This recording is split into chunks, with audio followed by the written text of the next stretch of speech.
This is a stimulus update and daily news report. Got some important update to share with you. The once $1,000 checks going out to certain Americans has now been reduced to $233. I'll let you know who's getting that extra cash. Holidays are upon us. I'll let you know what is going to happen with consumer spending, how that may affect you. We're going to hear from one representative, and I'll give you some other important updates as well. Happy Thanksgiving. Hopefully you're having a great time today, spending some time with family, friends, or if not that, you're spending some time with me. Hopefully everything is good in your life right now. I think we all have a lot to be thankful for despite how bad things may be. At least there's one thing to be thankful for, I hope. Anyways, hopefully you have an awesome rest of your day. Just want to give you a quick video here. Inflation is impacting consumer plans this holiday season. So last year, it was the supply chain. Now it is just the high prices. 33% of U.S. consumers say higher grocery prices will change their holiday food shopping and celebrations this season. Market Force surveyed over 2,000 consumers about their experience and satisfaction with major grocery brands across the country. Over 50% of consumers say that inflation has changed their spending at the grocery store, with about a third saying that inflation will influence the way they celebrate with family and friends this holiday season. So if you do celebrate Christmas, I'm curious, with the more expensive prices, not just food, but everything in general, are you going to cut back? Are you going to take advantage of some Black Friday deals tomorrow? Let me know down in the comments below. Personally, I've never done Black Friday before. I don't really get a lot of gifts for people. I'm not really into things. I like to get small things that maybe have more meaning compared to big expensive things that could have meaning as well, but I guess it's a matter of perspective. But yeah, I just don't really like, I prefer more experiences than things, but that's just me personally. When it comes to incoming cash, Americans in line for one-time bonus payment worth about $233. See if you'll get the extra cash. So this is going on in Connecticut, and the Premium Pay program offered essential workers a one-time payment of up to $1,000, but recent calculations show they won't even get a quarter of that.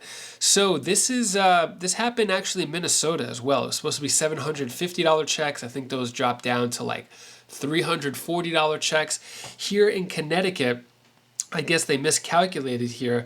What they said is, I think it's been obvious to everyone for months that there was not enough money and that there was more interest in the program than everyone anticipated. So initially, there was over 248,000 workers submitted applications, but only 207,000 were completed and 134,000 were approved. And of those, 108,000 workers earn less than $100,000 annually, making them eligible for the maximum payment of $1,000. But unfortunately, those employees will be getting $232.67. Yeah, I guess they miscalculated that one, and looks like it's going to be a lot less. So anyone making less than $100,000 will get $232.67.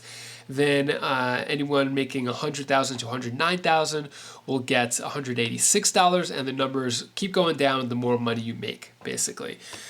So that's unfortunate for them, especially since they were promised a certain amount. When it comes to the Democrats and big changes in Congress, with the midterm elections, we're still hearing a lot, which is the reason why I'm sharing this information. Congress members aren't really talking about much else, still riding the buzz from the midterm elections. Take a look at what Representative Schiff has to say. And Kevin McCarthy is pledging to give it to them by removing, tit for tat, as he views it, three Democratic House members from their committees. Eric Swalwell cannot get a security clearance in the public sector. Why would we ever give him a security clearance in the secrets to America? So I will not allow him to be on Intel. You have Adam Schiff, who had lied to the American public time and again. We will not allow him to be on the Intel committee either. And you look, Congresswoman Omar, her anti-Semitic comments that have gone forward. We're not going to allow her to be on foreign affairs.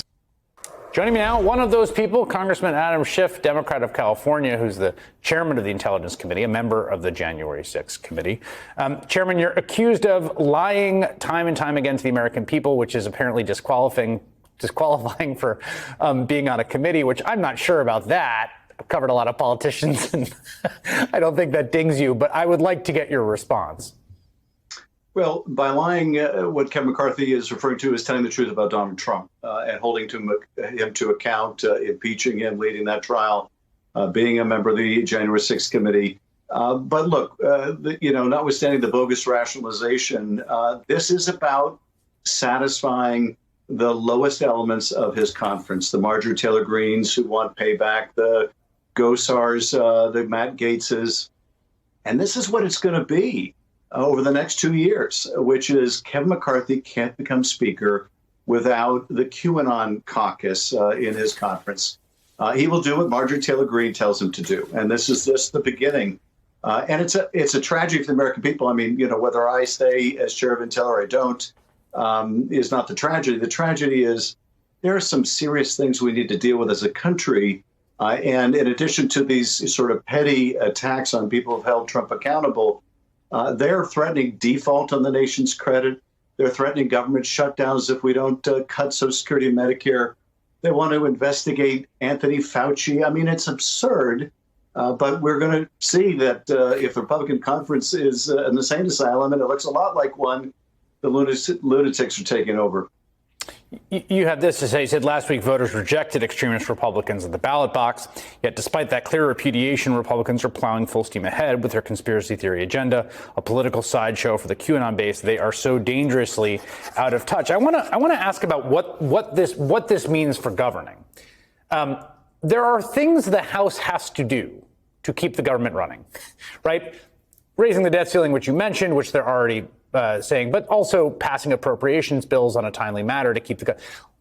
Are you confident that McCarthy can wield this narrow majority to deliver at that threshold level, or are those going to be tough, big, catastrophes?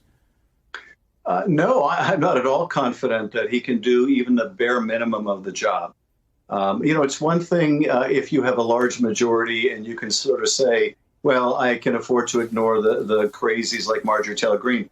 It's another if you have just a handful that are keeping you in the speaker's chair, and they're crazy. And you have to go along with crazy in order to do that, to keep that job.